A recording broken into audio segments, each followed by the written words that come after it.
चुड़ैल की कहानी। Welcome to fun with surname. हमारा चैनल किसी भी रूढ़िवादिता को बढ़ावा नहीं देता। वेलकम दोस्तों, हमारे चैनल फन विद सरनेम में आपका स्वागत है। अब आप हमारे चैनल पर आ ही गए हैं तो please subscribe, like and share कर लीजिए। हमारा चैनल किसी भी रूढ़िवादिता को बढ़ावा नहीं देता। ये कहानी एक सच्चे घटना पर आधारित है। मेरा नाम है हरिया, मैं काम करता हूँ बहुत बढ़िया, खाता हूँ खाना और रोज गाता हूँ गाना। अरे यार, आज तो बहुत देर हो गई। इस खतरनाक जंगल को देखकर तो मेरे हाथ पैर ठंडे हो गए हैं। अगर मैं वक्त पर काम नहीं पहुँचा तो मालिक बहुत नाराज हो जाएंगे। तभी हरिया को एक आवाज सुनाई देती है। सुनिए हरु जी। अरे, ये आवाज किसने दी? तभी हरिया को सामने कुछ दूर एक औरत खड़ी दिखाई देती है। अरे भाई, ये औरत अकेली इतनी रात को इस जंगल में क्या कर रही है? चलकर पूछना पड़ेगा। फिर हरिया अपनी बैलगाड़ी उस औरत के सामने लाकर रोक देता है और उससे पूछता है, अरे सुनिए, आप इतनी रात को इस खतरनाक जंगल में अकेली क्या कर रही हैं? तभी वो औरत मीठी आवाज में कहती है, अरे हरु जी, आप आ गए। मैं कब से आपका इंतजार कर रही थी। वैसे तो यहाँ से काफी लोग गुजर चुके हैं, लेकिन मैं खास आपका इंतजार कर रही थी। अच्छा, तुम सच कह रही हो? मुझे तो यकीन नहीं हो रहा है। वो क्या है ना, आज तक किसी ने मुझसे इतने प्यार से बात नहीं की। हाँ हरु जी, मैं सच कह रही हूँ। अब देर मत करिए और जल्दी से मुझे मेरे घर तक छोड़ दीजिए। हाँ, कौन सी बड़ी बात है, अभी छोड़ देता हूँ। आप मेरे पीछे बैलगाड़ी में बैठ जाइए और मुझे रास्ता बताते चलिए। फिर वो औरत हरिया की बैलगाड़ी में बैठ जाती है और हरिया बैलगाड़ी हाँकता हुआ आगे चल पड़ता है। फिर उस औरत के बताए हुए रास्ते पर चलते चलते हरिया बैलगाड़ी लेकर एक काली गुफा के आगे आकर रुक जाता है। हरिया उस औरत से पूछता है, हाँ देवी जी, आपका घर कहाँ है? यहाँ तो एक गुफा के अलावा और कुछ नहीं है। तभी अचानक वो औरत हवा में उड़ने लगती है। देखते ही देखते उसका सुंदर रूप एक डरावनी चुड़ैल में बदल जाता है और वो जोर जोर से हंसती है। अरे तू तो एक नंबर का बेवकूफ निकला। तू तो मेरी आसानी से मेरी बातों में आ गया। अरे मर गया रे, ये तो एक चुड़ैल है। हे भगवान बचा ले, ये तो बड़ी डरावनी दिखाई दे रही है। और फिर अगले ही पल हरिया की बैलगाड़ी में रखा सारा सामान हवा में उड़ता हुआ उस काली गुफा के अंदर चला जाता है और वो चुड़ैल भी उस गुफा के अंदर जाकर कहीं गायब हो जाती है। हरिया ये नजारा देख बुरी तरह घबरा और परेशान हो जाता है। अरे, ये चुड़ैल तो मेरा सारा सामान लेकर गुफा में गायब हो गई। अब क्या होगा? अगर मैं गांव खाली हाथ गया तो मालिक मेरी अच्छी खबर लेंगे। मेरी इस बात का कोई यकीन भी नहीं करेगा। फिर आखिर वही हुआ। हरिया के मालिक चंपक सेठ को हरिया की किसी भी बात पर रत्ती भर भी यकीन नहीं हुआ। चंपक सेठ को लगा हरिया झूठ बोल रहा है और उसने ही लालच में आकर सारा सामान हड़प कर लिया है। फिर हरिया को बेईमान समझकर चंपक सेठ उसे काम से निकाल देता है।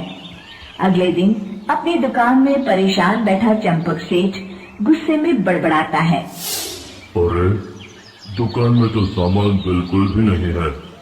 अब मुझे ही शहर जाकर सामान लाना होगा। फिर वो अपनी बैलगाड़ी लेकर शहर चला जाता है। शहर से सामान लेकर जब चंपक सेठ वापस गांव लौट रहा होता है, तभी उसे एक आवाज सुनाई देती है, चंपक जी, ओ चंपक जी। अरे, ये तो कोई मेरा नाम लेकर मुझे पुकार रहा है। फिर उस रास्ते में वही औरत खड़ी दिखाई देती है। फिर क्या था, हरिया की तरह चंपक सेठ भी उस औरत के पास अपनी बैलगाड़ी लेकर जाता है और वो भी उसकी चिकनी चुपड़ी बातों के मोह जाल में फंस जाता है। फिर चुड़ैल उसे भी अपनी गुफा तक ले जाती है और उसका सारा सामान लेकर गुफा में गायब हो जाती है। बेचारा चंपक सेठ लाचार होकर खाली हाथ गांव लौट आता है। फिर ये उस जंगल में रोज की बात हो जाती है।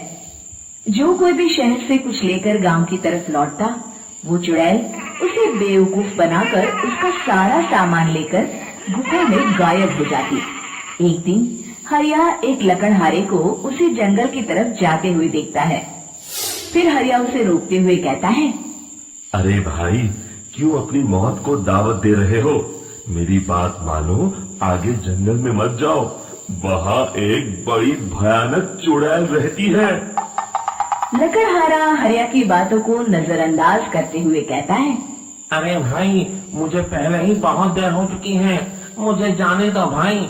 शाम तक लकड़ियाँ काट कर शहर के बाजार में बेचना है। तुम अपनी ये कहानी किसी फुर्सत में बैठे इंसान को सुनाओ, अब मैं तो चला। इतना कहकर लकड़हारा वहाँ से आगे जंगल की तरफ चला जाता है। फिर अगले दिन गांव के मुखिया के घर के बाहर बहुत सारे लोग जमा हो जाते हैं। तभी हाथ में कुल्हाड़ी लिए खड़ा लकड़हारा कहता है, अरे मुखिया जी, अब आप ही हमें बचाइए उस जंगल वाली चुड़ैल से। हमारा सारा काम तो शहर से ही होता है। अरे मुखिया जी, उस चुड़ैल की वजह से तो मैं पूरी तरह बर्बाद हो गया हूँ। हम सबको मिलकर उस चुड़ैल का कोई इलाज करना पड़ेगा। तभी भीड़ में खड़ा बीरा कहता है, आप लोग चिंता मत करिए, कल से वो चुड़ैल किसी को नहीं लूट पाएगी। मेरे पास एक बहुत अच्छी तरकीब है। तभी चंपक सेठ उसका मजाक उड़ाते हुए कहता है, अरे तेरा नाम वीरा है तो क्या हुआ? तूने अभी उस चुड़ैल को देखा नहीं है? जाकर अपना काम कर, बड़ा आया। तब मुखिया जी कहते हैं, नहीं नहीं चंपक सेठ, मुझे लगता है हमें इस लड़के को एक मौका देना चाहिए। फिर सभी गांव वाले मुखिया जी की बातों से सहमत हो जाते हैं और वीरा शाम को एक बैलगाड़ी में कुछ सामान लाद कर उस जंगल की ओर चल देता है। वीरा, ओ वीरा, कहाँ जा रहा है? तभी वीरा मुड़ के देखता है, वही चुड़ैल एक औरत के रूप में खड़ी है। अरे बहन जी, मैं आपको ही ढूंढ रहा था। देखिए, मैं आपके लिए क्या लाया हूँ। अरे वाह, तू खुद मेरे लिए इतना सामान लाया है। तू ही अकेला गांव में समझदार है।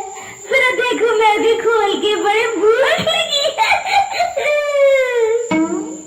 जैसे ही चुड़ैल उस सामान पर से कपड़ा हटाती है, एक भगवान शिव की तेज रोशनी उसके अंदर मूर्ति से निकलती है और चुड़ैल अपने असली रूप में आकर जलने लगती है।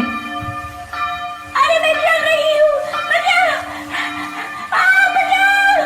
ओम नमः शिवाय, मर गई मैं! देखते ही देखते वो चुड़ैल राख के साथ उड़ जाती है और सभी गांव वाले भी वहां आ जाते हैं। शिक्षा, बुराई पे सदा अच्छाई की ही जीत होती है। दोस्तों, आपको हमारी कहानी कैसी लगी? प्लीज़ हमें कमेंट करके बताइए और ज़्यादा से ज़्यादा शेयर कीजिए, जिससे हम आपको और अधिक से अधिक कहानियाँ सुना सकें।